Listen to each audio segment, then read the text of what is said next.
Hello, everyone. Welcome back to Dropped Frames. What, are we in the 70s yet? I think we're still high 60s. Oh, I thought you meant 70s as in, like, my wall decor. Oh, my God. I would say Guys, late 70s. I would say late 70s to early 80s. That's good. That's good. Guys, guess what episode it is? 69, dude! It's 69. I'm so proud to be here for this It's moment. episode 69. So there you go. Well, it was either 69 or 420, and I knew it wasn't 420. That's true. Yeah, we're not there yet. We got a couple more years. If we make it to episode 420, I would imagine that by then weed's going to be legal across the U.S. because that's in like 3 to 4 years. And so we'll just have a good smoke out of a show. It'll be a good show. Oh, yeah, we'll just get stoned to the bejesus.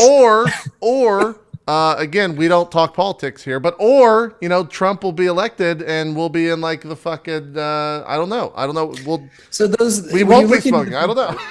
When you look into the future, JP, those are the two options, like pot-fueled paradise or fascist dystopia. Yes. You get one or the other. Okay, good. Yeah, I think that's a good outlook. All, like, scarred up from the revolution, and like we're typing on like old put together workbooks. Drop Frames is now actually just a political show where we try to lead the revolution. We're all like in Raider armor with like welded helmets and shit. Yeah. This week on Drop Frames, where to find water that doesn't make you sick. Also, we're going to try how to make food out of roadkill. Yeah. Co's actually in charge of our vault, and Zeke is the rally leader.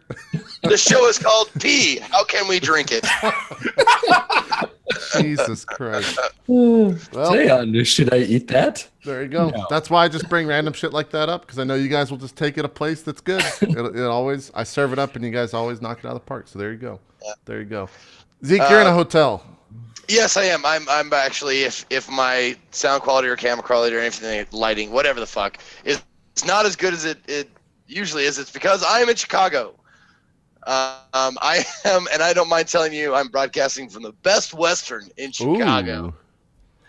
Because I wasn't in charge of getting the rooms, because if I was, sir as hell wouldn't be in a Best Western. So when I was a kid, I stayed at a Best Western, and I thought it was like the ritziest. I forget, maybe it was in Arizona. I forget, but I thought it was like the ritziest hotel because they were the first. It was the first place I ever played Mortal Kombat 2 on an arcade machine, and it was like super fucking popular because it was like one of the only places in that city that we were at. Maybe it was like Flagstaff. I don't know, where Mortal Kombat 2 existed, and so the fucking that little like area was just bumping with kids, all trying to get at Mortal Kombat 2. So I have fond memories of the Best Westerns.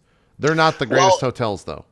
No, it's weird getting, because you get used to like a certain amount of, I don't know, quality or whatever, like, because like doing hosting gigs, Right.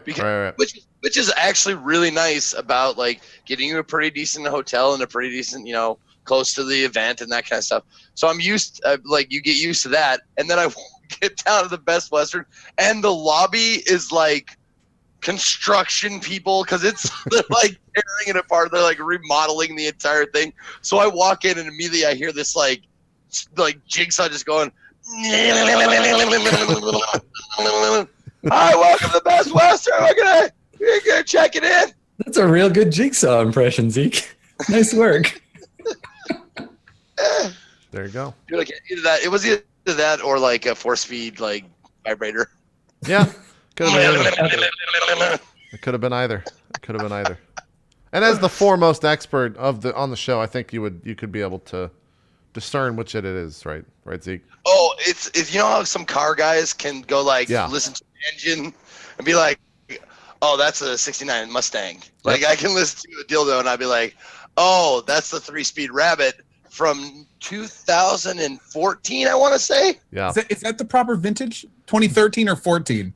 Yeah. It's a Tannin. I didn't really give it away. Yep. Dildo whisperer over here. That's Zeke. Listen, you can hear. Yes. Zeke, I want you now to go to the what is the porn expo called? Is it just called the porn expo in Vegas? AVN? Maybe? AVN? Yeah. Yeah, maybe it is AVN. Are you just gonna do it from the show? You're gonna do the show from here. That works. I'm cool with that.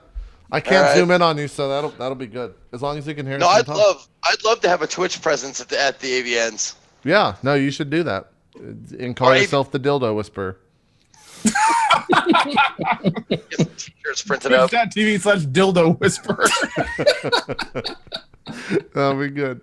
That'll be good. Pop, pop, New pop. Twitch partner spotlight. Fantastic stuff. Fantastic stuff. CohhCarnage, how you been, man? About me, right? Yes, that's true. Ko, what have you been up to, man? How you been? I've been well, man. Had a lot of fun recently with We Happy Few. A little bit more 7 Days to Die. Checked out the Dead by Daylight patch. Fallout 4 Vault stuff this morning. It's been a busy last few days. Nice. With Balance of Power, which was better than expected. You guys actually had it. You know, I'm not gonna lie. I went into that thinking that was gonna be the final episode of Light Side. I think everyone did, but maybe we shouldn't spoil it because it did just air yesterday. Maybe we shouldn't talk too much about it. I just remember that. Good point. We had a conversation, JP and I, when I was in Texas about this pending episode, because we're talking about that great poster T-shirt art that was made that Gears Art did, and for Balance of Power. And I was like, so the art is great. This is really cool, but what happens when I murder them all at the end of the week? And we're like, well, I mean, it's where we're at. But no, you did a good job remaining unmurdered. So It's the exact same design with just red X's over all the characters. Yeah. like the cover of Days of Future Past, right? Where it's all the X-Men with the totally. Yeah, we've definitely gone into past role play shows before, especially in the Neil era. And the show starts, we're all just joking as much like we just were right now on the show. And the end of the episode, we're all dead, and it was a complete party wipe. And we're all just kind of like, huh. Well, that sucks. Like, that was a shitty thing that happened. There's a superstition that develops, especially in like tabletop, where the more invested in your character, like if you draw a picture of your character, you buy a special mini, you get some custom dice, your character's fucking dead. You've signed their death warrant. You just can't get hype about a character because every new piece of flair is a cumulative chance. It's like an increase in a. Yeah, the more you love a thing, the more role-playing games will take them away from you. You'll see, if you go and watch the VOD later, you'll see like there's a definite moment where I am like engaged, and you see me just like I felt resigned to my fate. I was just sitting there because there was the guy I was engaged with. There was something coming at me from the other side, and I got shot. Yeah. It was so. It's always up. That's true. I forgot about that moment. It's always interesting. I don't know what that no moment. No, what? Yeah. One of my favorite things about people that have like never played before, like Anne, for example, she's never really done a big campaign prior to Balance of Power, is you never know how someone's going to react when they lose their first character ever in tabletop games, because like when I lost my first character, I was pretty fucking upset. Like I was very visible. Like, it's on camera. You can go watch it. Like when I lost the first character, I went through like the complete stages of depression. One where I'm just like, well, no, like what about this role? Like I can't be dead. And it's like, yeah, I guess it's over. I guess that's how it's gonna. Like you definitely go through a bunch of bullshit when that happens. So I'm interested to see if that happens on any of the characters on that show. So about 3 or 4 years ago, before I started doing all the Twitch GMing, I was running a game of D&D for some friends of mine, and we had like a bunch of my regulars, like people I'd played with a bunch before. They were all kind of like, how people get with each other when they get comfortable, and they're kind of like shitty to each other, jokingly. And so this one guy, a friend of mine, he had invited his new girlfriend who had never played Dungeons and Dragons before, invited her to the table, and she was playing with us. And she got to a point where her character was almost certainly going to die if she made this particular decision. And my friend was like, don't do it. You're going to die. She's like, no, it's fine. I'll do it. She goes, she dies. He's like, I told you. She gets all mad at him.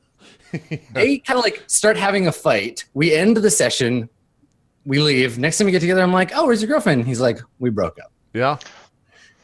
So I feel like both a little sad and also kind of proud that I killed both her character and their relationship. But it's a personal thing. It's hard, right? That's like a DM achievement unlocked moment. Like, I think so. Yeah. You should get a badge or something mailed to you.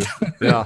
That's pretty interesting. That's pretty rough for sure. But hey, if they broke up over a D&D character, then there you go. I think that explains a lot. I completely understand this. Yeah. I completely understand this. I remember when I lost my first character that meant something to me, I was gutted because I had put so much time and effort in this guy, and I had this awesome. I was like finally creating a character where I felt comfortable with role playing, and I was like, Yeah. okay, this is going to be the first character that I have like an awesome backstory for. I had a complete vision in my head before we even start, and then like 2 sessions in, it was like flame to the face, dead, and I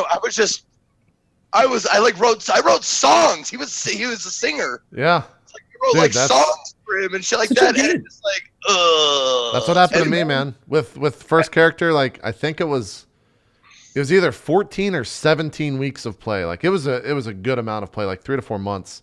And I had like towns that were like worshiping me. Like I thought I was the fucking boss, and then ended up dying. And then like fans of the show, thank God for them, like created these like odes to the character, and I would like listen to the song and be like, man, I really miss my character.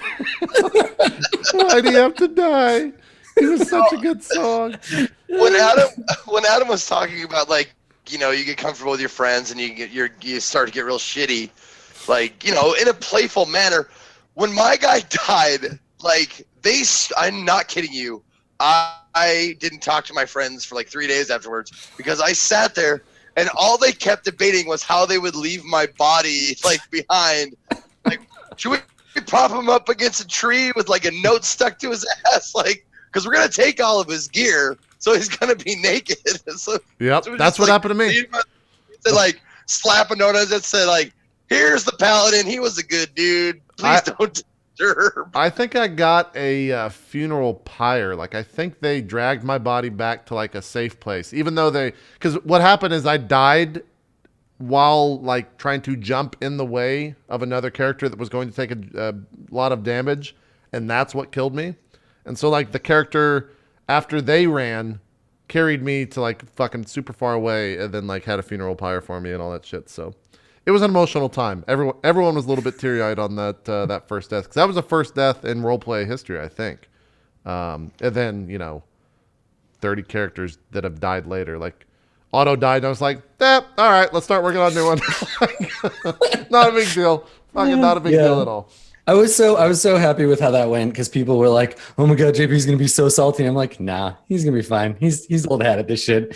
And you pulled out your book, and everyone's like, "Oh look, he's so bored." I'm like, "Nice to make this new character. Yeah, it's fine. He's finding ways to screw me in the next episode." Yep, exactly. So, you want me to turn my gain down? I'm sorry. Yeah, just turn down just a tiny bit. It's a little bit. I think that'll actually help your voice as well. You can test it. But okay, I turned it down one notch. Go 2 more. How about that notch? That sounds good. Okay. Cool. It actually sounds better. Cool. All right. So I didn't even intro, but Adam, of course, is now the game master for roleplay. It's one of the reasons why he's here. I reached out to Cohh and Zeke, and we were kind of talking about who we wanted to have on this week. And Cohh suggested that we bring Adam on and talk to him about being kind of like the first, or not the first, but joining a very small few of DMs that are working on Twitch kind of in a full-time capacity now. And I said, great, but you're going to do the interview because I'm not interviewing my own employee. And Cohh was like, all right, cool. So the show is now Cohh's for the next, I don't know, hour or so. And he'll be talking to us about well, look, Zeke, you're in a hotel. Zeke, I love you, but if we're going to trust someone to host, it can only be one person. You can't share that capacity. The drunk person gets it. Zeke, you're going to have great questions. You're going to do great, Zeke. We're going to win big. We're going to win big in fucking Washington this year, Zeke. What? Shut up. One question right away that I've never actually asked you in public or private. Oh. Where the fuck does Skinny Ghost come from? Ooh. Oh, yeah. So Skinny Ghost is from a lyric to a song that I really liked. It's not my first internet handle. We'll leave that one to the annals of time. But yeah, I needed a replacement back when I was like 22 or 23, and there was a song I liked at the time. But surprisingly, it's held to like the test of time. Like there aren't other people that are like using it for anything, which is cool. And a nice handle on it. But yeah, okay. So that's where that came from. I'll dig up like a YouTube link and throw it in the video. Okay. Yeah. Chat's making all right, laugh. Cohh, your turn. I'm done. See, there you go. Okay. Now this is why Cohh's Thank goodness. Thank goodness Nick is here to get the. I asked the hard-hitting question. He does. He Yeah. does. Okay. So how about we start with this? Yeah. Let's start at the very beginning. So right now, RollPlay and arguably Critical Role and Greek and Sundry, you guys are like the two megalists on Twitch right now for RollPlay. And you know, RollPlay's been doing a lot of exciting stuff lately. First of all, how about this? I know there's like another big announcement coming later this week, but can you give us and anyone that may have not had a chance to see it the kind of a quick summary of what's been announced so far and Sure. kind of the Sure. To speak to, you know, me, RollPlay and Critical Role, like, I think you, like, Critical Role's, like, it's at the front door about 20 feet that way, and then there's RollPlay. Like, they kind of just surpassed everyone else now in that world, but more power to them, because I think, I don't have any basis for this, it's my own assumption, I'm pretty sure they have the most subs on Twitch for any one single channel at, like, 20,500 right now, which equates to, if you do the math, it's almost 1 million a year generated just from subs alone. So, like, the fact that a D&D show is leading that is fucking awesome, and I could not be happier for them. That's so fucking rad that that's happening for Mercer and crew. But the stuff that we have announced, Monday we announced that we were going to. I probably need to pull the stuff up so I don't forget, because there's been so much, and I've been going over this stuff 1 billion times. Monday we announced that we were going to close up shop on the West Marches and also Swan Song. Swan Song had kind of already ended in that regard. We had talked about, you know, going back to it, but ultimately it was just kind of decided that it just was time. Like, it was time for the show to end. Well, it's funny because I think that there's a lot of stuff that happened with Swan Song that I think you see people not getting a chance to do with TV shows, right? Because we both are participants in the show, and because JP is a part of it, you know, we're really closely connected to the idea of the production of the show. And in TV, because a lot of people, when things they love get canceled or stop producing new content, they compare it to other stuff. So we're hearing a lot of like Firefly comparisons here. But the thing is, if I'm Joss Whedon, I'll take that comparison all day. Right, but the thing is, you're not Joss Whedon. The impression Adam, you're fired. Fuck it over. None of us are Joss Whedon because we don't have a director. We just make this shit up as we go. But the thing is, it wasn't like we have a lot more control than TV shows do. And we got to this point, like JP said, where we ran an episode that, because we were trying to conclude an arc, like we were ending a season, we tied it up as well as we could with the intention of coming back and doing something new. But you get this momentum that builds up, and sometimes an ending just like feels right. Like the episode that we ran, I think we all were kind of like, yeah, this is an okay place to conclude it. But it's always obviously always tough to close off stuff like that, to like decide you're not going to keep doing a thing. Right. But I think Mirror Shades taught us a lot about the idea of a clean end, right? Like I think we learned a lot from doing that. And I think that to speak that a little bit more in terms of the show started out, I guess with analytics in mind, the show actually, and this is kind of a trend that I see across the shows, is first episode and like first 4 to 5 episodes are usually the most viewed, and then it just kind of has a steady decline rather than an actual incline in growth. And I think a lot of that is due to the fact that we don't have there's nothing at the beginning of a show or in between shows that's kind of like, here's what's going on in Swan Song, or like, here's how you can get caught up and just jump in. And a lot of people are actually reluctant to do so. So with that in mind, that's something that we want to work on moving into the future, is kind of making that connection between episodes, so that we actually maybe have an incline going forward, and we don't have that again.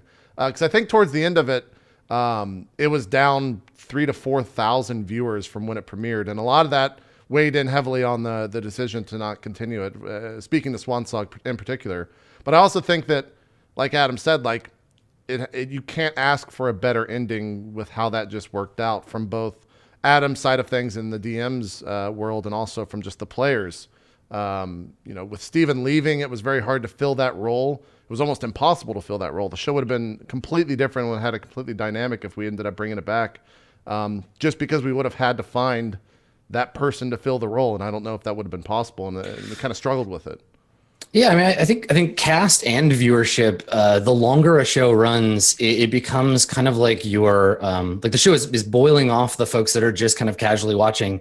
And eventually you end up in this position where all you have are like very intensely dedicated viewers at a fraction of the amount audience-wise that you had originally, and they're all super dedicated, but there just aren't as many of them. Like, and this is just a product of like running a thing long enough. And like you said, JP, like it's not like an episode of Swan Song is 45 minutes, right? Like we're producing hundreds of hours of content for that show, and it's a daunting monolith to get involved in if you expect to try to catch up. Yeah, right? I think we said something like, since we had 200 hours of content, we had more Swan Song than there were Star Trek episodes aired or something like that in terms of content. There were more per hour content than Next Generation when it ended. Okay, that's what it was. Yeah, which is just kind of like you hear that and you're just like, fuck, maybe we should have ended this like 25 episodes ago. Like that was a long time. Sorry for interrupting. Well, so it's almost kind of like MMOs where there's like explosive popularity for the first little bit, but then as time goes on, the ratio of overall players to passionate players starts like equalizing. And then it gets down to like that concentrated, just passionate core kind of thing. Yeah, and that's the thing. Like, it doesn't matter how many people love Star Wars Galaxies. It gets to a point where the team needs to move on to other things. You know, we gotta say goodbye to these franchises that we love. And it's not like, I think the thing with role-playing games is that everybody brings their own thing to the table. And so mixing and matching and doing new stuff, you're still going to get elements of the stuff that as an audience you really like if the players in it are invested and if they're doing their thing. Yeah. So a small tangent while we kind of continue through this, but just kind of while we're on the different topics. One of the things, especially with like TV shows, especially ones that last multiple seasons, is if you try to drop in the middle of them and you have no idea who the characters are or their position or what they're doing, it's so much harder to get involved than those first few episodes where they're introducing the characters and you're learning about them. And it's really kind of education heavy. Any plans on making like catch-up introductions or actually like introductions that bring the story up every session so that way you can kind of watch them as standalone content or anything like that? Yeah, I think it's something that we definitely do want to do in the future. In the past, it's just been so difficult because we've had, I think at its peak, we had 6 shows running at the same time. And to be able to do that for 6 shows all at once would be like, all right, JP, you don't sleep anymore. Dude, it's like a full-time job. Yeah, it's literally a full-time job to just do it for 2, I would think. Or at least a good part-time job to be able to do that.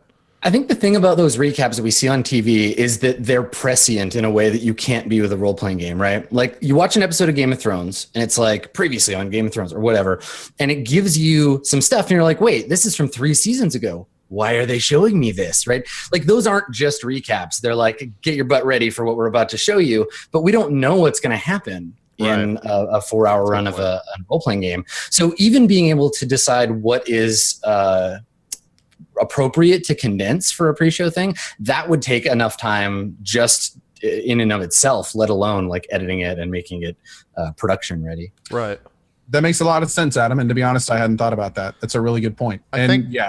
I also think someone was saying, you know, why not do like some sort of character intro? And I think that Critical Role has proven that to be super successful at the beginning of every single one of their shows. Granted, the one that they have now is just astronomically never going to be in my budget. It's like fucking Hollywood production style shit where they have full on CG and a dragon tail coming through and they're cosplayed out the fucking ass. Like, well, hey, when you're making $1 million a year, right? Yeah, or more than that. Those guys are doing crazy right now. But something like that is new or is good for newer viewers because they can immediately say like, all right, well that person's playing the fucking rogue who has X thing, and that person's playing, you know, the mage that has X thing, and then they could just watch the show and kind of get involved right off the bat. So I think that might also be something that we look into. There's a degree that Critical Role I think goes to in terms of like their show is very. It's fairly generic in terms of like fantasy. Like if somebody is playing an elf wizard, they're playing an elf wizard, right? Like there's some fairly straightforward tropes that they lean on to help people get into it, right? So someone can jump in and watch and they may miss a bunch of episodes, but they can be like, oh, I get it. That's the elf wizard. That's the surly paladin. This is the Scottish dwarf. You know, and they can kind of buy into that, which isn't to say the characters aren't like original or anything, but with a show like Mirror Shades or Swan Song that's much more concept heavy, it's very tricky to be able to kind of like ease people into that space. Yeah, they have very relatable, I guess, identifiable characters on that show is the best way to say it. That's not to say they don't have their full-on fleshed out stories and their different quirks and everything with all their characters, because they definitely do. I've watched the show. I know firsthand that they do. But it's something where you can look at it and be like, that's the fucking healer of the group. And that's easy. Like if you look at Mirror Shades or any show that we've, for most of the part, any show that we've done, it's just like, what, that guy has no discernible thing. Like what the fuck does this person do? Or what the fuck does this character do in the show besides just kind of talk like an asshole, which is generally my character. And they don't know, like you can't look at that character or hear that character talk and know what that character does. So it's definitely something that they do that is different from a lot of things. So yeah. Very cool. Sure. Very cool. So before we move on from this section, a few quick things, and these can be one-word answers, JP, like I don't know or not announced or stuff like that. West Marches. Right. Very popular show. Obviously, a lot of passionate fans out there. Yes. Will there be any chance at West Marches coming back down the road, or is it kind of a we've parted ways permanently? Like for West Marches fan, what's the deal there? Right. I think when you're saying, to speak to it directly, when you're saying we've parted ways amicably or whatever, you're bringing up Steven. And I think a lot of that is with Steven, it's not that there was something bad that happened or anything. It's literally just like, I'm going to be blunt, like Steven was kind of hard to schedule around. There was a lot of times where he put work first, which is not an issue, but he put work first. And it was just, I mean, you guys have been on West Marches before. Sometimes scheduling that show is a fucking nightmare. And for the most part of it, it wasn't the cast because you guys live a Twitch life. Steven works a 9 to 5. That's a little bit harder to schedule around. I'm not blaming that on Steven. It's just kind of what his life is and what our life is. It's easier for us. Well, you see how balance of power jumps around from day to day. Yeah. And it's a nightmare to schedule that. It is, yeah. And we're Twitchers. Exactly, yeah. So someone with a 9 to 5 is even worse. And I think you've also seen that too in a lot of the other shows where people that are outside this industry, it gets harder and harder, especially when they start to come into this industry and they start going on all of the trade shows like we do, then it just gets more and more complicated to schedule that stuff. So with that in mind, I think that West Marches was a fantastic show, but towards the end, especially, it just got harder and harder to schedule. So well, I think that it's important to point out too, and this is something that might not be obvious to folks who are not as familiar with just like Dungeons and Dragons as a thing, but you'll notice if you watch West Marches, we go from doing like, cool, you can achieve a first level adventure in one sitting. You can hammer some shit out in 4 hours, that's fine. But as the characters grow in power, they require longer to do things. Combat becomes more complicated. A fight that would have normally taken 15 minutes now takes an entire section. And so we had to go to the ARC model, which makes scheduling even more difficult because you're not saying, hey, are y'all free on Saturday? It's, hey, are y'all free for the next 6 Saturdays in a row? Right. And then to have to rebuild that group every 6 weeks, I've been watching it happen for as long as the show's been on. It's a nightmare. Right? Yeah, and it's definitely 100%. Well, and it goes, I mean, and doing it the other way, doing it like one-off episodes of like one character, one and done characters, it goes against everything me as a role player. It really does. Yeah. Like, and that's why we changed that, because, you know, those episodes where they were just the one-off, it was 4 hours, most of the time 5 if the party could allow it, because, you know, it'd get to hour 4 and they'd be like near the end of whatever goal they were trying to get, and Steven would just have to be like, all right, let's shoehorn something in here so that they can beat the big bad or they can get whatever item, and let's wrap the episode up.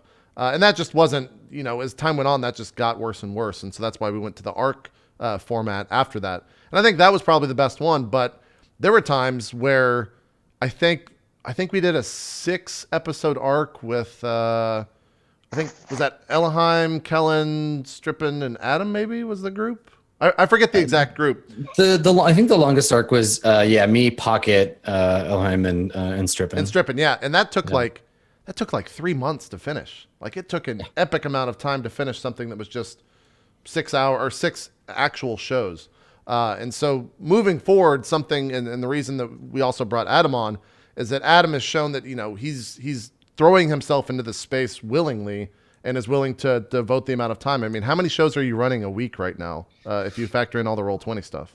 I'm running 3 right now because we put 1 on summer hiatus because we're so busy. But yeah, it usually averages out to about 4. Yeah. So, I mean, that's a lot. And to be honest, if he goes away with the other ones, I'd be totally fine with that because it just means more stuff that he can devote to me.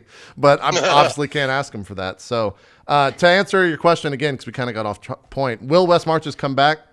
they're on indefinite hiatus. A hiatus is not a cancellation. It might come back in the future if Steven, gets everything lined up and he can actually commit the time that I'm wanting for a lot of that stuff. Then, yeah, sure, it could definitely come back. And I think Swan Song is also the point of the show that could come back 100% because like it's at a starting point where I don't want to spoil the end of the show, but there was such a nice bow on it that we could just start up from that and just go a completely different way with it. So that one I think is more likely in the future. Well, it's also something that my mom always said, you'll never know what it's like to have kids until you have some of your own. You'll never know how much fucking time and effort it takes to GM or DM a game until you try it your fucking self. Yeah. I tried it and I was proud of what I did, but it took a fuckload of time and effort and imagination and like stressing over like, okay, is he going to do this or this? But like you have to plan for every possible contingency and have a plausible, fuck, man. I'm getting sore just my brain's no, dude, just trying to think about it. I started a show that actually became another show earlier on where I was DMing and running production at the same time.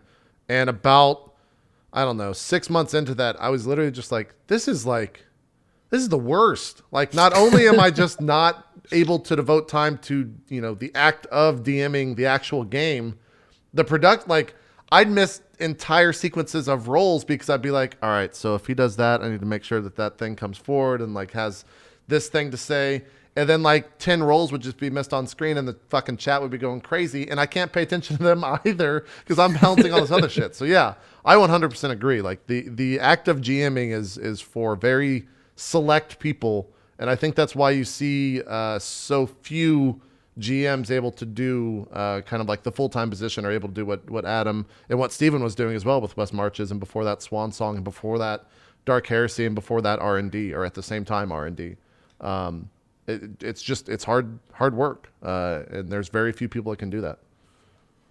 Gotcha. Awesome. So it sounds like West Marches was more of like, it was math. It was just numbers and scheduling and stuff like that is why. Yeah. That makes a lot of sense. Business wise, that was probably the hardest one to kill. And also I wasn't on the show so much towards the end, only because that was kind of during the heyday where we just had so many things going on. I didn't want to be on 3 shows a week or 4 shows a week. And I was definitely getting like RP burnout.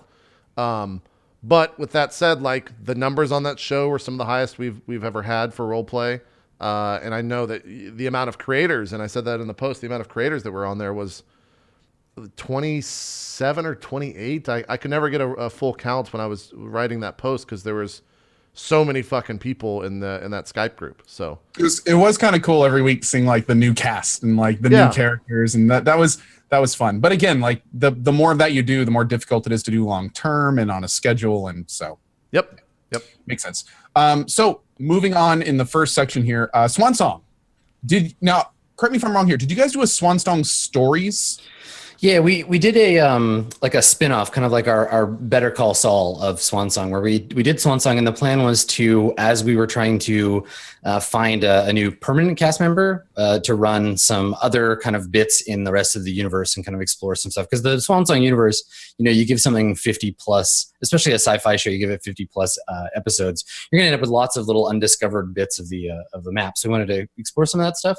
So we did kind of a little throwback campaign with an earlier character and did a 4 or 5 episode run of that after the 50th episode of Swan Song. So with Swan Song being officially on hiatus, I'm assuming that means that stories is also like, or was there any continuation of that in any form? Muted on the soundboard. No, I think Swan Song stories. When I say Swan Song, it's kind of all encompassing. The whole universe. Yeah. We could definitely revisit it with a bunch of one shots. I think that's something that we're going to strive to do. And when some of the news hits on Saturday, we'll have more to talk about that. In the sense that like we could definitely return to that world for a 4-hour session or for a 2-week 4-hour session or something like that. But yeah, Swan Song is all encompassing, especially when it comes to stories. That was kind of like a show under the Swan Song umbrella. Awesome. Well, excellent. How about we continue with the announcements?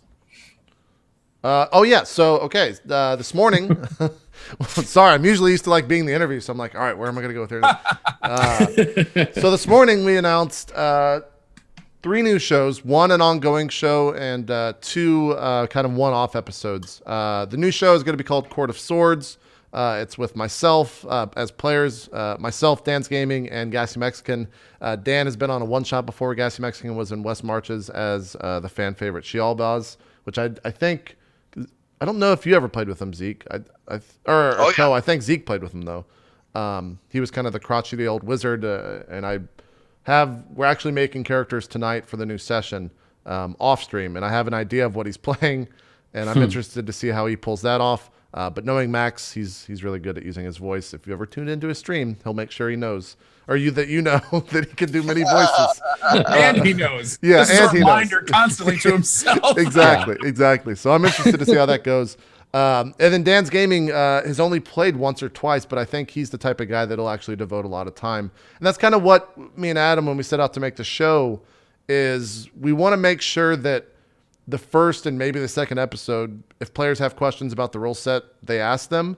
But after that, we want to make sure that, like, I think that's something that's kind of always plagued, especially something like West Marches, where every new arc or every new session with new players, especially if it's their first time, the audience would be subject to like, so what is my AC and how do I, okay, so it's 15, but I got it, like, the rule stuff can only be said so many times until the audience is just like, here we go again. Like, you have to let this new person hear this, but the audience hearing that so many times sucks. So moving into Court of Swords, we want to make sure that, like, Dan, Max, and myself are super familiar with the rule set. So much so that I've already sent them, players' handbooks and all that stuff, and they've actually been reading it for the past couple of days. And that doesn't happen on the show. That's one of the main things that we're trying to focus on. Cool. So something kind of interesting with Court of Swords is that you're going to have a persistent storyline with Dan and Gassy and you, I'm assuming, playing the same characters every session, as long as Adam doesn't kill them. Right. However, You're going to be implementing a 4th every so often. Can you talk a little bit about how that's going to work? Like, is every time a new person going to join, they're going to have a new character with your already established much higher level characters? Like, what are you going to do with that? Yeah, I'll let Adam answer the mechanics of it, but the idea behind it is that, kind of stealing from what we did with West Marches, where we would bring in guest characters, or every week there was kind of like 4 new guest characters. We want to kind of keep the cast dynamic in that sense. So we've already got a couple lined up, which we'll be talking about towards the end of this premiere episode on Saturday, where, Well, damn, that was my next question. Well, okay, we'll wait till Saturday. Yeah, we're going to wait till Saturday to reveal that. But, where someone comes in and sits down for a week or 2 or 3 and kind of goes through a smaller arc with the crew, and then they depart, and then we bring someone new in after that. And most of those players will be kind of seasoned veterans. Like, I wouldn't be surprised if we get to ask you to come in later on, and, of course, Zeke bringing in. I wouldn't be opposed to just being like, so Kellen found a fucking portal and is in fucking the Court of Swords. Like, I think that'd be great. Let's remind ourselves here who's the producer, who's the game master. Exactly. 100%. Let's be clear about this. Don't start getting any You need a ideas. big denied stamp for your screen. 100%. 100%. But yeah, like, I want to be like completely honest with you guys. I am so greedy when it comes to role playing. Like, I want to do all of them. I want to be a part of all of them. I want to be in them. I want to do it. It's like, I've said it before. People, being in Twitch, people ask you, what's your favorite game? And it's always Dungeons and Dragons, but more so role playing. Right. First, no question, no contest. Right. I think that's actually something that happens with a lot of people. At least I've seen that we've had on roleplay. Like, they get the role playing bug, and if they can't play, like, they're gonna find that outlet somewhere. And that's happened with a ton of people that we've had on. There's a ton of other shows out there, and you'll see them kind of break off from the roleplay crew and go play with another group, which is awesome that they have those outlets. That whole D&D on Twitch ecosystem, like, I remember when you and I, JP, started first talking about Swansong, it was like tumbleweeds, just like a vast empty wasteland. And now, like, you can't throw a dagger without hitting a D&D show on Twitch. Like, they're everywhere. Yeah. And it's really cool to see that happen. Like, it's cool to see people realizing that, like, yeah, it's actually, like, really fun both to play and watch. But it's very different now than it was before, for sure. not only that, Adam, what's kind of cool is to see like channels, especially smaller channels that start these D&D campaigns that get really good numbers for their D&D campaigns. In some cases, like a lot higher by a multiple than like their normal viewers for a regular game. Yeah. That's sort of a given of streaming, right? Like that collaborating with other people on stuff helps you combine your audience and builds for everybody. So it makes sense because D&D is such a collaborative event that it fits right into that space, or you get to like take a bunch of smaller streamers and kind of get them to do their thing together. Yeah. I think Absolutely. in like that 400, like two to I would say like 600 range, there are a billion shows on Twitch at any given time of day. You can find a campaign ongoing. Like I've looked around at like 4 a.m.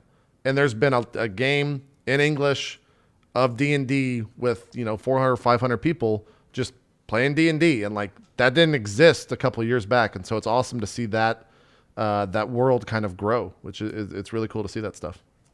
And the creativity and building aspect. Like there's a streamer in my streaming group, the Coalition Wolves Go Rar. Mm-hmm. He streams a full campaign with other streamers. He streams him doing the DM prep for it, the designs and all that stuff, talks with people, brings in ideas. Like it's really cool to see. It's really cool to see. For sure. When I started on Twitch, that stuff was like non-existent.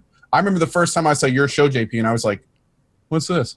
And it was only you. Star. Yeah. That's it. Yeah. And I was just like, what's this thing? Wait, you can, it's on Twitch? What I think's really interesting about it is that there are a lot of different ways to do D&D as a streaming like event, right? Like there are shows like, and I would say RollPlay is a sort of pioneer for this because we've always been about the rule set being important, right? Like it's not just like we picked D&D for a reason for Court of Swords, and Stars Without Number is what powered Swan Song, right? Those are important, and we talk about the mechanics. JP and I made the video for Balance of Power explaining all the dice. But there's also, like on the Critical Role side, they're not as invested in the idea of the game as a game. It's really more improv theater that's being propped up by a game to help. More about the people playing than the game in a lot of ways, where role play is more about the game. Yeah, and I think that was what was interesting about the audience for, and actually this is true of the audience of basically any new show, where there are going to be a group of people who are not familiar with role-playing games or Dungeons and Dragons or roleplay at all, and they'll come because of the people that are in the cast and be like, what is this? When are they going to switch to the game? Why are they talking in funny voices? And so we're exposing new people to role-playing games in a way that is sometimes like nice and smooth, and other times like kind of rocky, depending on people's experience with tabletop in the past. That's one of my favorite things to see anytime, but more so whenever I'm doing a role-playing show, is someone comes in and is like, the fuck is this? Yeah, I love that too. This isn't fucking Overwatch. What the fuck are you doing? This is fucking dumb. For me, so what the fuck is going on? Yeah, for me, the best part. 30 minutes later, when you see them in chat, go, hey, so this is kind of cool. There's a ton of subs right now on the channel that are those exact people that come from whenever we get featured on the front page, and they're like, what? Are these fucking nerds are rolling dice and playing D&D, and then they become like the most passionate fans of the show. I can name off like a ton of different people in the chat that have done that before, and that's like the best part, is the discovery ability of Twitch to be able to just find things that you don't necessarily know what the fuck is going on, and then become like its hugest advocate. And I think that's very true with the roleplay brand as well. To also speak to the idea of 5th edition, we've been getting a lot of questions and concerns about that. And we'll also be doing another AMA on Saturday morning after our final announcement on this channel for an hour. But I think 5th edition is something that is just approachable, especially if we're going with the idea that, Critical Role's the big guy right now. And if we can somehow get some of their fans to come over to a system that's approachable, and a lot of people say that it's boring, one, we'll get those people to come in, and they'll also see that, like, hey, you can actually, as Adam's already announced he's going to do, you can actually like change the system, and that's okay. That's what DMs can interpret the rules however they want and add new rules. And I think that's something that you're going to see a lot of people learn very quickly with Court of Swords, is that it's 5th edition at its core, but there's things on top of that are different. And also a perfect example of that is, if you go and look at Swan Song and look at the rule set at its core, that is a very simple and boring fucking system. But it produced Swan Song, which had like this crazy galaxy spanning story that you don't obviously get from that rule book. That's something that people like Adam can do, and only people like Adam can do. and that can create that world to live in. So that's kind of where we're going with Court of Swords. Excellent. Also, by the way, I was not aware that the characters that you bring on, the guests, could do multiple shows. Yeah. That's cool. Well, we've talked about, because these shows that we run, like if you look at any of the fan moderated, like the wikis or anything, people will assemble episodes of the show into seasons, right? Like we'll have a big dramatic moment about 10 or 12 episodes in, and people are like, oh, this is the end of like season 1. And so these arcs develop naturally anyway. So we're going into Court of Swords kind of intentionally trying to cultivate those arcs, like thinking about the way that the characters move through. And D&D does a little bit of this. Like the first 3 levels are kind of a character arc. And we're going to try to build that in. And so as we envision it, obviously the reality might change, but as we envision it is getting people along for those particular arcs. So like the guest for season 1, however long season 1 is, might be one person, and then they'll move out and won't breathe. Awesome. Like special guests in a TV show. Exactly. Episodes. Yeah. Very cool. Cool concept. Excellent. So Court of Swords. So with what was the thinking behind the group you set up, JP, Dan, and Gassy? Like when of all of your role play friends, like what was your thinking behind that group? I think for me, it was about getting people that hadn't been on a long form show before. It was giving other people a try. Like I think the immediate names that are being thrown out there that are quote forgotten or why are they not quote using them, etc. is people like Jeff and Wheat. Jeff and Wheat have been on Swan Song. They've been on Solemn. They've been on the normal show. They've been on R&D countless times. Like they've been around role play for the longest time. That's not to say that they've had their time. We're definitely going to see those guys again. But for me, it's like, what if we try these other 2 people? Because one of the strengths of role play, at least that I think, is that it pulls together so many different communities, especially here on Twitch. And you look at Dan's game and you look at Max, and they have 2 giant communities here on Twitch that haven't really had that much of a segue into the role-playing world, especially Dan. And so that's kind of what I'm going for, is that, you know, getting some new viewers in here through that, and also just getting new viewers that like, hey, maybe they don't necessarily like how Jeff role-plays or how Jeff handles himself, or maybe they don't necessarily like how Wheat handles himself or something like that, and it puts them off for a show just because they're attached to it. Because everyone can have opinions, right? Like, that's totally cool. That's what I'm really going for there is maybe we'll just get some new people to come over, and maybe I can convince those people that are the diehard fans for Jeff and Wheat to be like, you know, Max is not that bad. He says a lot of dumb shit, but like most of the time it's funny. That's JP's what I'm a going for. friend to have. Yeah. I gotta say, JP, it's really funny that you mentioned those 2 people, because I actually have a question written down from what you said a minute ago.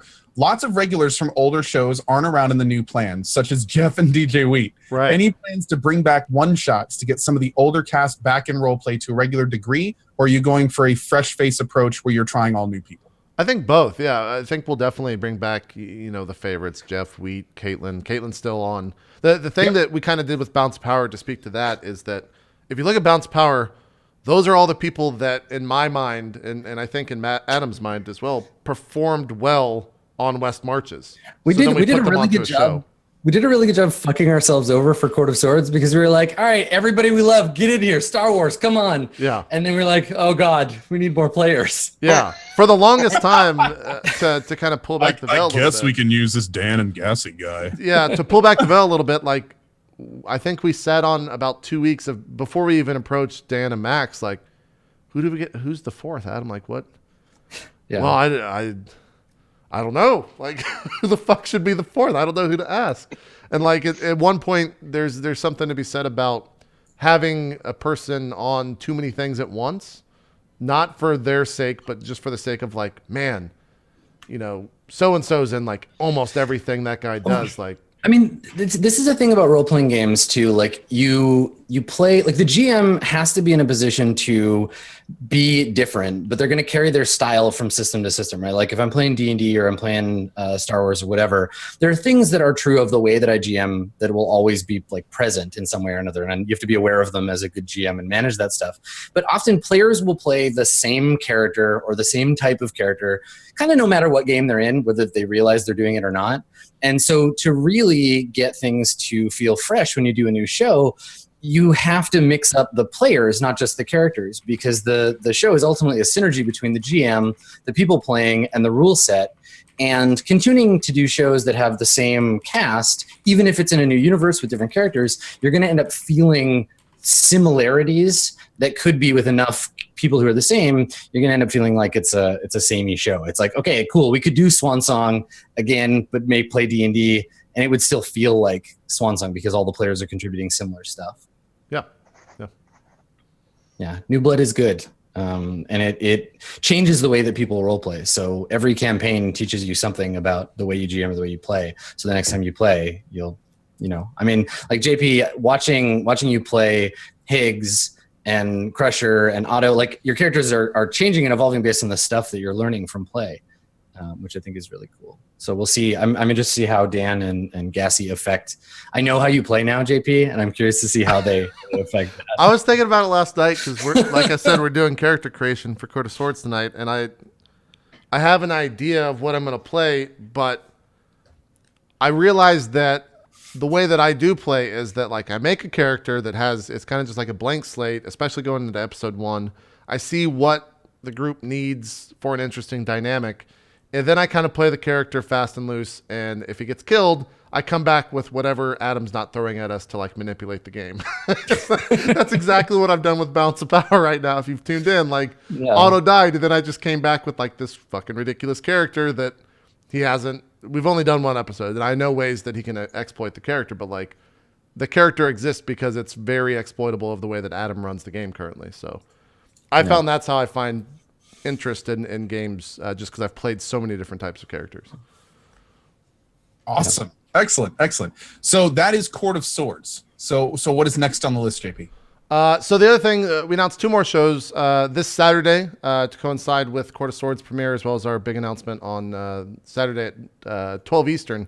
We're going to be doing a fandom episode. Fandom's a show that I started in 2015, where we've done things like Dark Souls, we've done things like World of Warcraft, we've done things like Destiny, and Star Wars as well, right around the time of episode 7 coming out. It's kind of a show that doesn't happen too often, but when it does, we usually coincide it with something to either promote something coming out or just when it makes sense. Like, we're probably going to do one for Final Fantasy when Final Fantasy 15 comes out, because like, of course we are. Like, that's a super storied franchise, and it's something that people are super passionate about.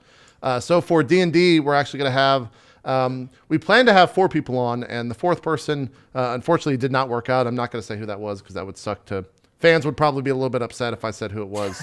And then they didn't work out, because I was pretty excited to have him there. But regardless, it's myself, Adam, and Matthew Mercer, of course, from Critical Roleplay, who's been, I don't even know, the thing that I was, when you see someone like Matthew Mercer and you see him doing everything that he does, right? Like, this guy's at fucking every con. He's doing a panel at everything.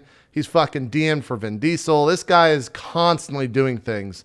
And you're just like, the way that you rationalize it, the way that I rationalize it, is like, I bet you that guy's a fucking asshole. Like, I bet you Matt is just like the biggest scum of the fucking earth.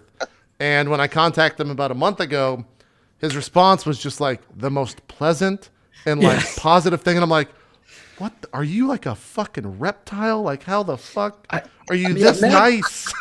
Matt is a very special, magical person. I realized he was going to Gen Con, which I'm attending, and I just hit him up on Twitter randomly. I was like, hey man, you're going to Gen Con. You want to get, like, because you know how you do when you're like, you want to meet somebody at a con, they're probably going to be like, yeah, totally, we'll make that happen, but then it never happens. But you at least reached out. So I messaged him on Twitter. I was like, hey man, you want to get a drink? Immediately, like 5 minutes later, he's like, yeah man, here's my phone number. We should hang out. I'm like, man, that's a nice person. That's a nice busy person, because being as busy as we often get, it can be real easy to come off as an asshole, because you're just like, cool, you emailed me 6 weeks ago. Oh God, I'm sorry. Yeah. But yeah, it was really cool how quickly and enthusiastically he responded. 100%. That's the same experience I had when I asked him to be on. It's just like complete positivity, 100% down to do it. Didn't ask specifics. Was just like, can't wait to talk. Every conversation we've had, at the end of it, he's like, by the way, can't wait to talk about D&D with you guys on Saturday. Just like a pillar of constant positivity, which I was not expecting in the slightest at all. Especially when you deal with Twitch people and YouTube people and esports people, as I have for so many years. Like, most people that are of that level are just complete fucking assholes, and you know like what you're kind of dealing with. And so when that happened, I was just like, all right, I guess you can be. Unless maybe he's just like outward nice, and then he goes to his room and like puts on his fucking DM hat. He's like, "How are we gonna take over the world?" Or something like that. I don't know. I feel uncomfortable around people like that. Yeah, It's because like, you're like, you can't be this nice. Have you ever driven through Canada? It's kind Yeah, of like once or twice. Yeah. Yeah. It's kind of like that. You drive like I drove once from I was staying in Alaska, and I drove through Canada to get back to Montana, and we had to stop several times, obviously for gas and such along the way. And people that are that nice, like Mercer sound, like he sounds. Yeah.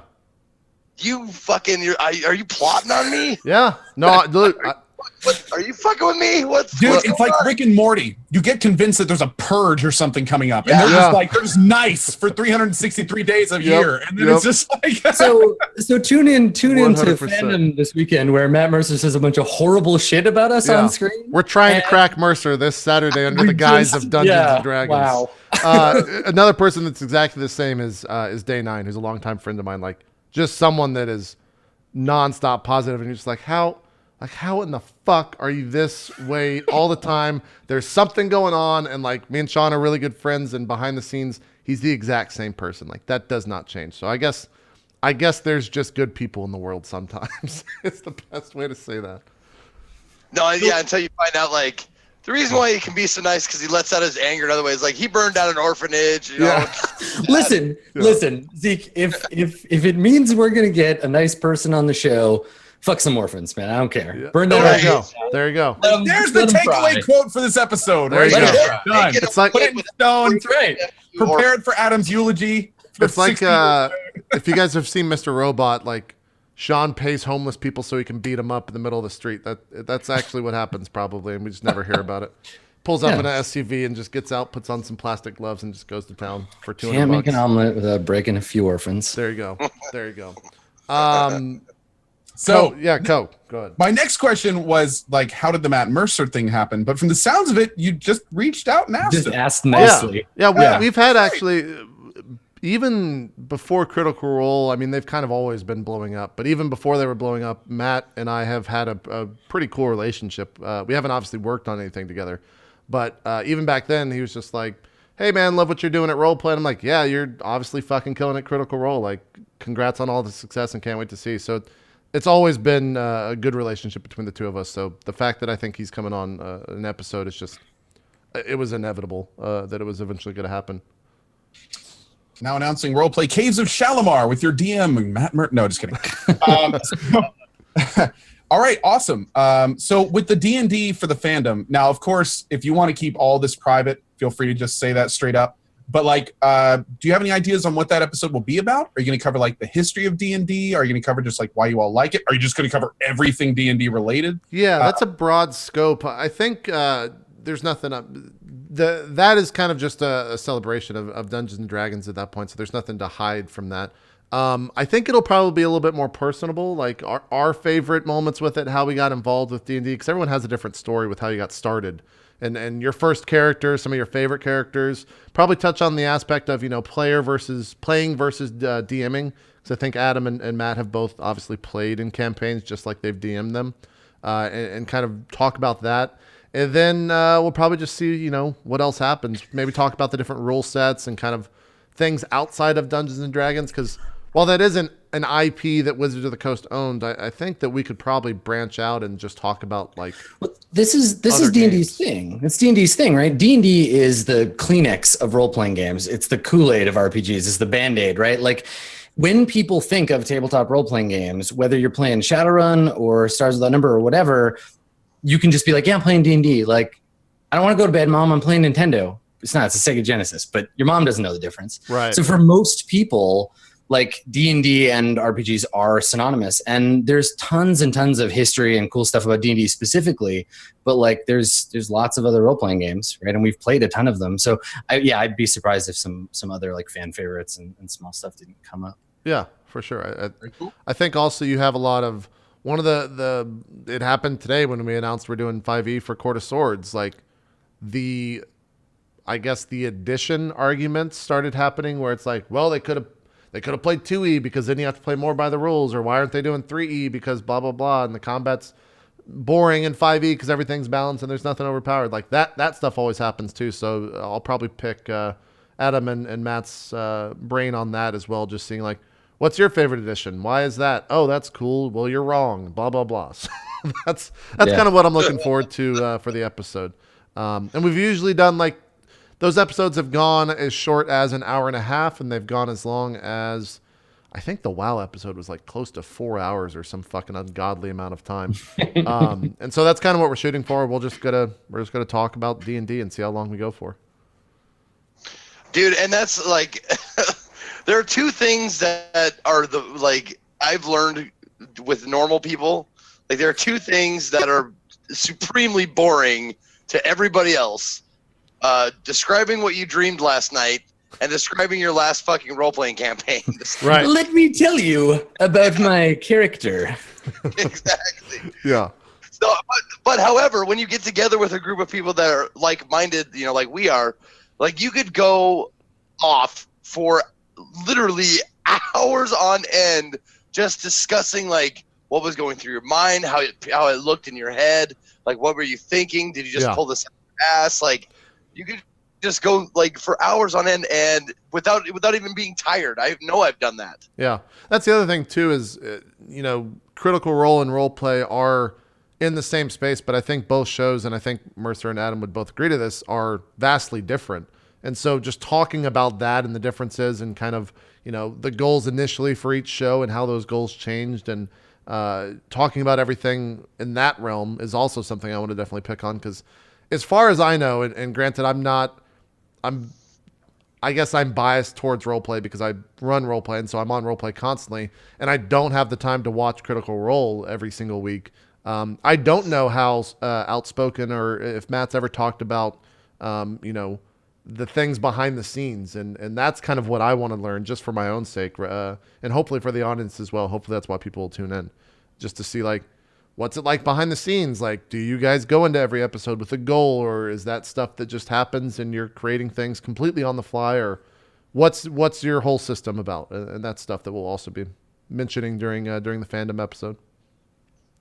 Very cool. Very cool. So I think that just about covers fandom. So what was the last part of that announcement? There were 3 big things in that one. Smart girls. Yeah, so that was something that actually didn't come into play till Monday, Adam? Is that? Yeah. I didn't even know that it was going to happen until then. Yeah, beginning. Yeah, and I didn't even know it was going to happen until Monday as well. Aurelian, who obviously I'm dating, so like there's that tie-in, but she is doing some initiatives with Smart Girls, which is Amy Poehler's kind of like female campaign to kind of push that and promote, strong what is that gaming. for someone who's never heard of it? What exactly is that? Well, let me open up the website and read off that. It's type for no apparent reason at all here. So I'm just anyway. Remember, guys, all these questions are scripted. Yeah, I'm just spitballing this here, but founded by artist Amy Poehler and producer Meredith Walker. Amy Poehler Smart Girls, and it's an organization dedicated to helping young people cultivate their authentic selves. Obviously, they emphasize intelligence and imagination over fitting in, and they celebrate curiosity over gossip. They're a place where people can truly be their weird and wonderful selves. They are funny first and informative second, hosting the party where they want or where we want to attend. Sorry, I had to change all of those words into something that would work as if I was reading it. So, wait a minute. If it's called Smart Girls, why is Shannon on the show? Oh shit! Whoa, Zeke! Wow, Whoa. Kellen truly has gone dark. Yeah, that's right. No, I was just hoping she's here and heard me say that. She's on the show. Yeah, she might be. Well, no, I hope she's watching, because to see Shannon angry it's a sight to behold. I'll tell you that much. That's true. It is magical. You're not wrong. Yeah, just think of like a really, really angry mouse, and that's. I was gonna go with Chipmunk, but also an angry Disney character. Chipmunk would be angry Disney character. That's a chipmunk. Yeah. There you go. 100%. An angry Disney princess. Okay, so just in case you guys are don't know, like, Shannon's one of my very favorite people, so relax. Yeah, we're all very friendly with Shannon. But To speak to like why we're getting involved with them, they're going to be doing some stuff in August that I guess hasn't been announced yet, so I'm not going to announce it for them.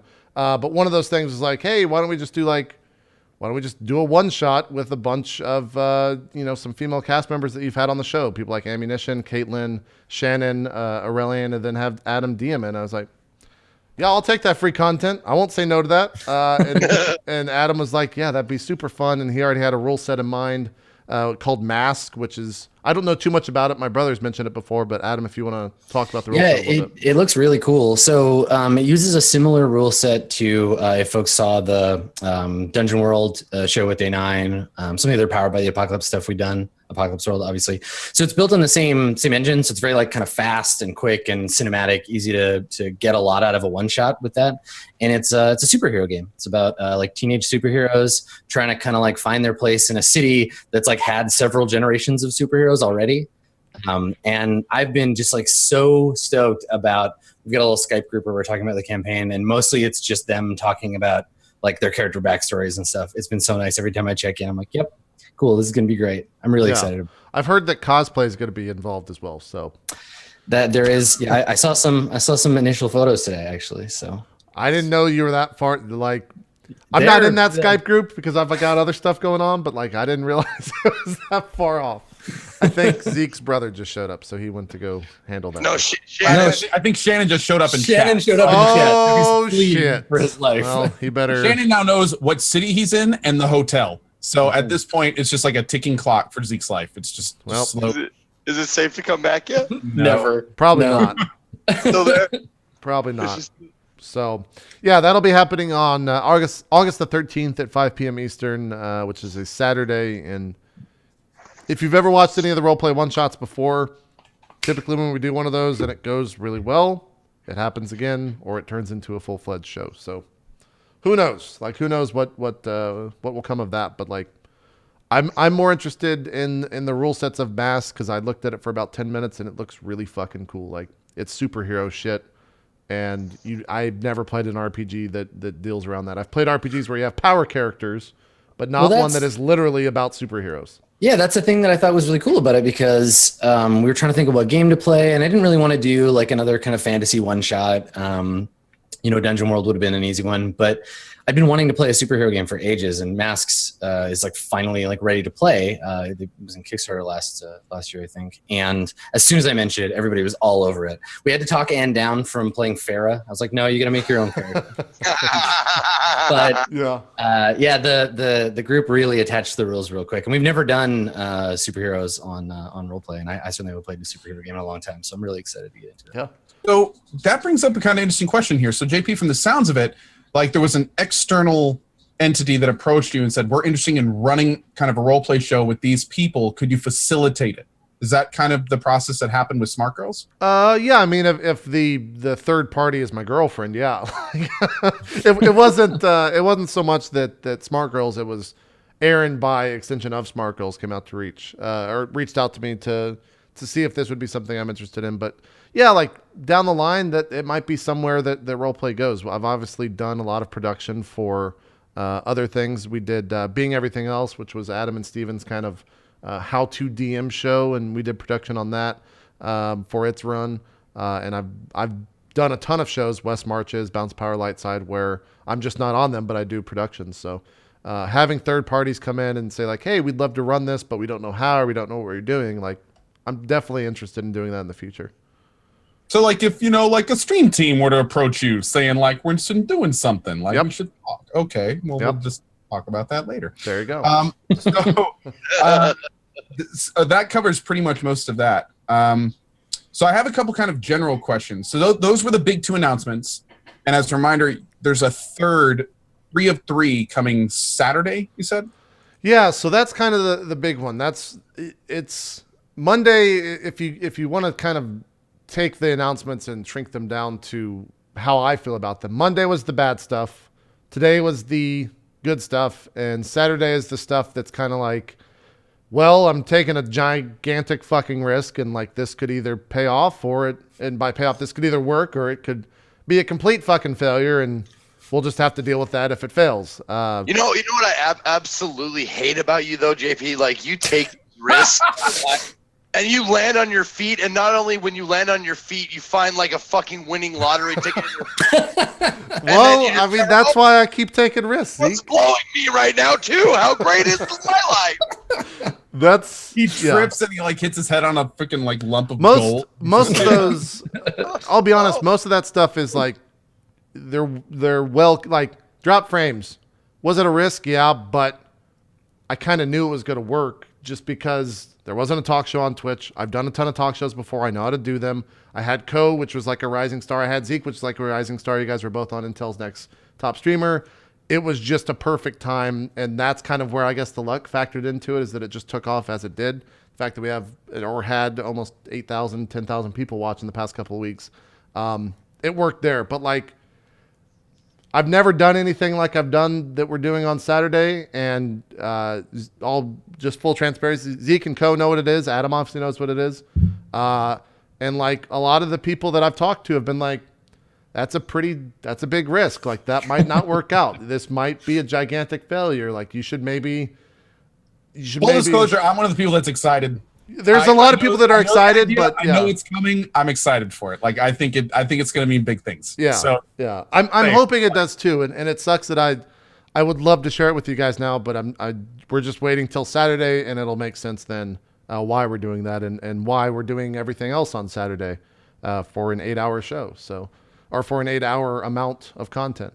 But yeah, like I don't know. I said in the post that it could definitely change roleplay forever, and I still stand by that. It's not me just trying to hype things up. Like it literally could change what roleplay is for the next 5-10 years if it goes well. And if it goes bad, like the nice thing is that roleplay kind of just continues on, and we just keep doing what we're doing. And that's kind of the fallback plan if it doesn't work out. So, JP, I'm sorry to do this to you, but there's too many people in chat saying it.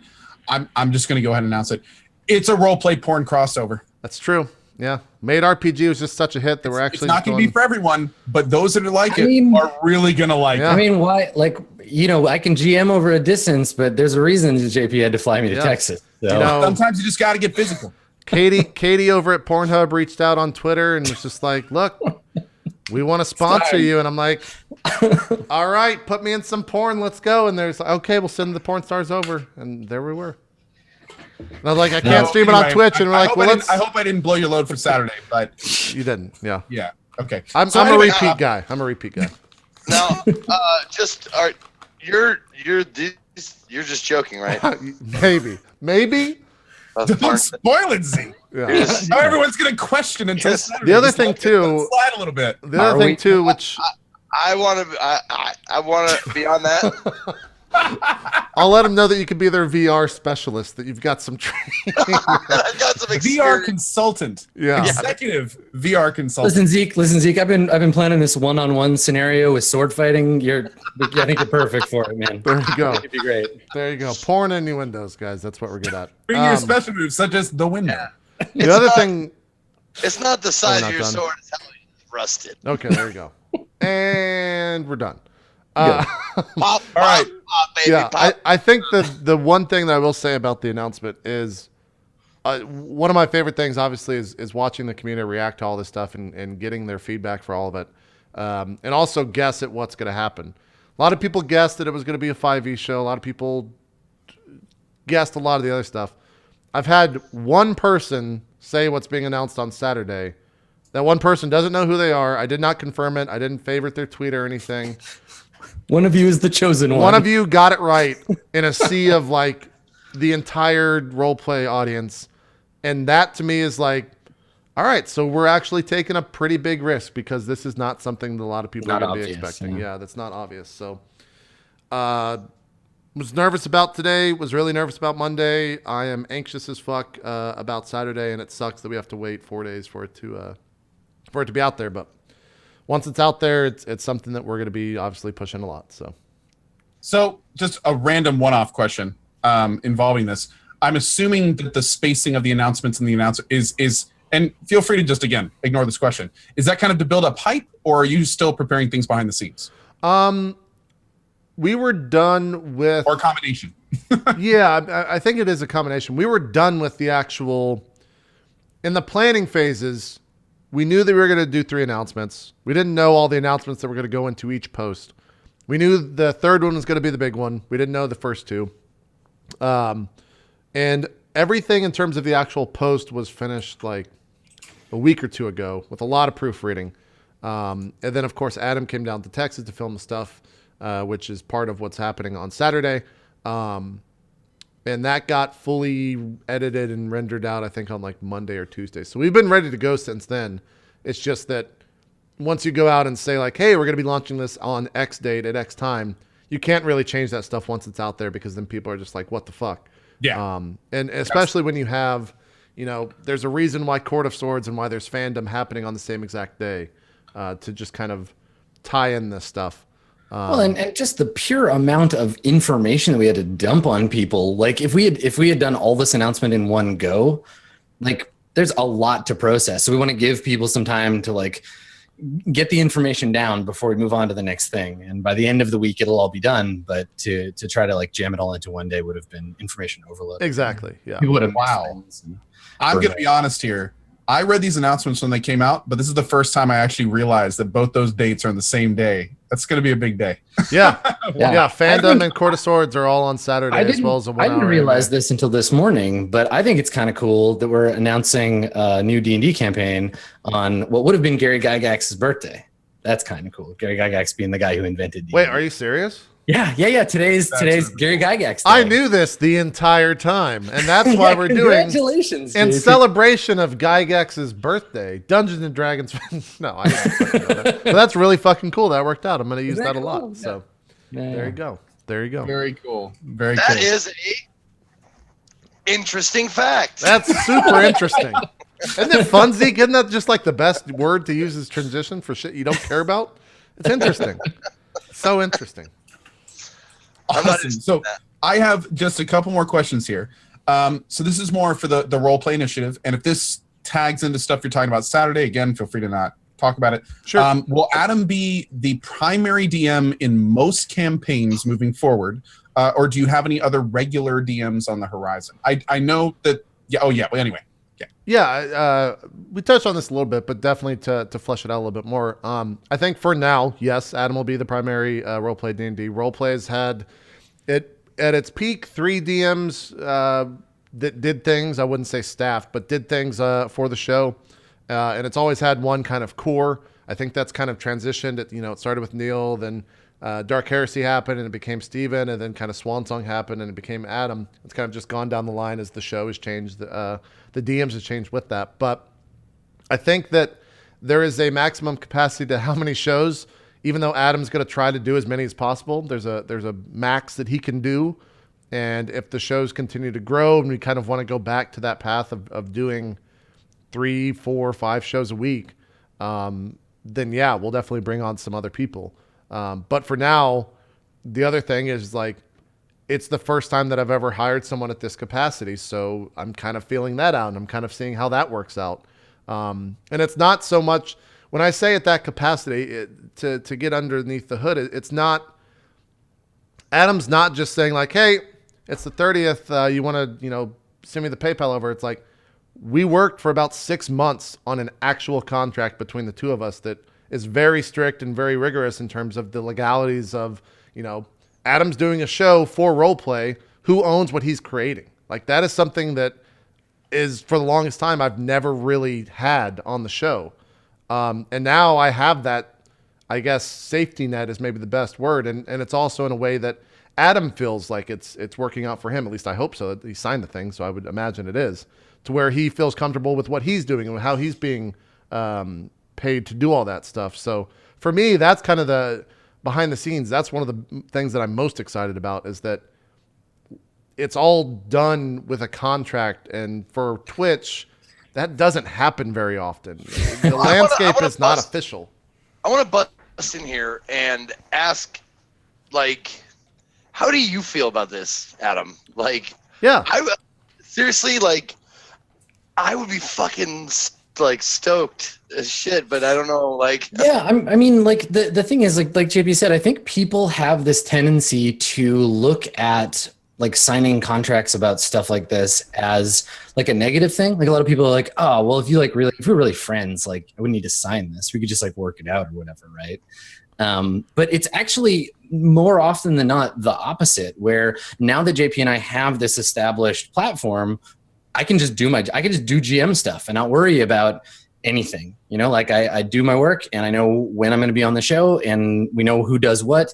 And it's cleared the way for it being more about me just focusing on one particular task, which is to say being the best damn GM I can. It's really cool, obviously, for me. Like it's a way that I feel like we're recognizing both RollPlay's growth as a thing, and it's like a serious part of the community on Twitch for playing D&D and other role-playing games. And so having a person that JP can point to be like, yeah, this is the main GM, I think reflects positively both on obviously his opinion of my skills as a GM, but the show itself as a thing. I mean, I have some experience doing contracted GMing work already, right? Like I'm GM in residence for Roll20, and I've been doing that for over a year, and it's been a completely positive experience for me all the way through, right? And it's really cool. Like I often say when people ask about like, oh, you're like a GM, like for money is your job? I'm like, yeah, I don't believe it either. And if I went back in time and I told my like 12-year-old self, and I'll tune in for fandom, because if you want to know what it was like for 12-year-old nerd Adam, I will tell you all the details. But if I go back in time and I'm like, hey, 12-year-old Adam, this is what your life is like, he'd be like, get the fuck out of here. No, that's not even remotely possible. So yeah, it's really exciting and it's such a cliche to say this, but like being able to do a thing that I love as my job is obviously pretty fucking great. So it's a nice place to be. I just pictured you like going back. I just pictured your 12-year-old self. It's like you coming back now and talking to your 12-year-old self is like, yeah, go fuck yourself. And it goes back to like reading Kafka or Nietzsche or something like that. It's like, fuck you. It's probably, yeah, that's pretty fair. Yeah. I will say it was, I wouldn't say fun, but it was interesting being on the phone with lawyers and being like, so what do you do? And so I run RollPlay and we play D&D, and it's like, huh. And you're trying to get a contract legally about, yep. So what does the DM do? And like that whole conversation was something that took place, and it was about 2 or 3 hours on my end. And they're just like, so you're trying to make sure that what now? How did? I mean, it speaks to like the weird frontier we're in, because like if we were just making a TV show, this would be bullshit easy, right? It would be like, we know what a producer does and what they're responsible for. We know what the director does and what they get. We know what actors and writers and fucking key grips do. Well, maybe you don't know what a key grip does, but the point is these are all well-established roles, and who owns what is clear, right? Yep. But with live improvised group-based game-oriented live streaming, like there's just so much shit here that has no precedent. So we're really having a lot of work to like make that stuff up, which is why it took JP and I like 6 to 8 months to just come up with like the baseline for, okay, does this feel like a good place to start before we start tweaking the details? Yeah. Well, I remember the first time going into my accountant and being like, he was like, what did you do? Yeah. Trying to find a category for this. Let's see, entertainment or something. Like, yeah. The cool thing about the cool thing about my lawyer is that he actually is, believe it or not, well versed in the Twitch world and like understands what streaming and is up to he's hip to the new world in the world of streaming and how that all works. You can tell because he uses phrases like hip to the new world. Yeah, like it's interesting because we had a conversation yesterday where he was like, man, did you see all the CSGO stuff? It's like, yeah, it's fucking crazy, right? And he goes, yeah, like I'd love to be a lawyer that could like break these things. It's like, hey man, I'm sure you could jump in there and be like, you could represent anyone and they'd be willing to just take you on. He's like, well, I don't know if I want to do it just yet. So like he understands what's going on in this space and actively does research and catches a lot of the news that goes on. So it's cool to have that on my side is what I'm getting at.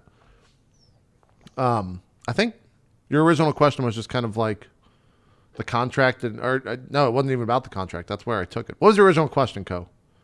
Mine was about the other DMs. Zeke was about the question. Gotcha. And I think Adam covered that. Okay, cool. I have one more kind of question for you.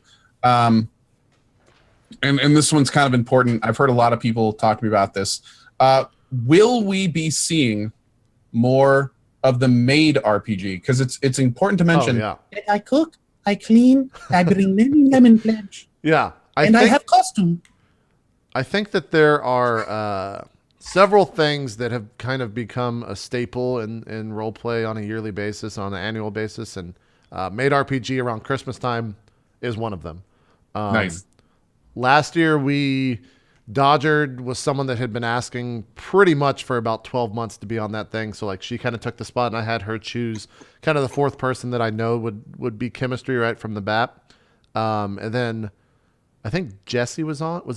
I think it was Jesse. I'm not sure, but yeah, we'll definitely be doing another made RPG this year. I know I was in it. You were in it. That's right. That's right. Yeah. I have never seen Zeke look more attractive. Yeah, that's true. Zeke, I'll just go ahead and say that right now. Just Uh-oh. Uh-oh. Bye, Adam. Adam he said he's out and fucked the contract. This is like what happened yesterday. You Tore know, up the contract. I will say that, and I told the guy, they know that I've been like in a fucking snappy mood this week for all the stress and shit. But like when Zoom literally, it did that. It just shut for no fucking reason, just shut down yesterday. I like lost my fucking shit because it's never done this before. It's never had these issues. So for whatever reason, everything's deciding to go wrong this week. And hopefully Adam joins us again soon. I think he just messaged me on Skype. Okay. He lost power. So there you go. It wasn't even Zoom. You're green screened in one and not. You're in two different worlds, Co. It's crazy. It's crazy. Yeah, so Made RPG will be happening again. In what capacity and all that stuff, I don't know. It's in December. I haven't even started thinking about that yet. So there you go. Cool. Well, awesome. Well, thank you for answering all my questions that you've probably answered 100 times before now. Well, to be honest, I've stayed out of a lot of the Reddit threads. So this was kind of the first time that I've broken the silence in that space. And again, we'll be doing another AMA on Saturday for about an hour alongside our final big announcement at 12 o'clock Eastern. And there's a thread where you can, oh yeah, now you've really messed it up. Zeke wants to go. Oh, God, no. There's a thread where you can submit questions over on our subreddit. So if you have questions that we didn't answer or you want to ask us something in particular, feel free to go submit it there, as many other people have already done. So what is Kyle doing now? Did your camera break because you turned it off so many times? Yeah, did you break it? You played with the two and you broke it. Just like that. There we go. So, there you go. Which side am I? This one? Hi. Yeah, there you go. Okay, I'll just like lean. But I think I hope for the audience this didn't seem too self-serving. I made sure I told Co to ask. I would like to point out I suggested Adam and JP initially pushed back. Yeah. So get that out of the way. JP was like, I don't know. I'm kind of doing this all on Reddit. And I was like, dude, it's a great time to talk about it. Yeah. And I didn't know a lot about it. So a lot of this was like, because I don't have time to read all JP's shit. Yeah. Has ever been on the show before? Adam? No. I didn't think so. Yeah, okay. Yeah, this is the first time on. Show. Yeah. And I also told Co to ask whatever he wanted. It's not like I said, ask these questions in this order. I did not do that. In fact, you didn't give me a single question to ask. Yeah, I didn't want to do more work this week, so I gave it all to Co, and it worked out. I guess we could take a quick break because it's about that time anyways. And a great time to do that. Yeah. And we'll wait for Adam's power to come back, and then we'll come back and talk about all the stuff that's going on. Like the NX rumors, which I'm interested to hear you guys' thoughts on. Like who our guest is for next week, which I don't think you guys know what I've signed you up for. And I'm interested to see when that happens next week. We'll talk more about that when we come back after this quick break. Don't go anywhere. More drop frames coming up, and we'll get Adam back on the call as well. See you guys then.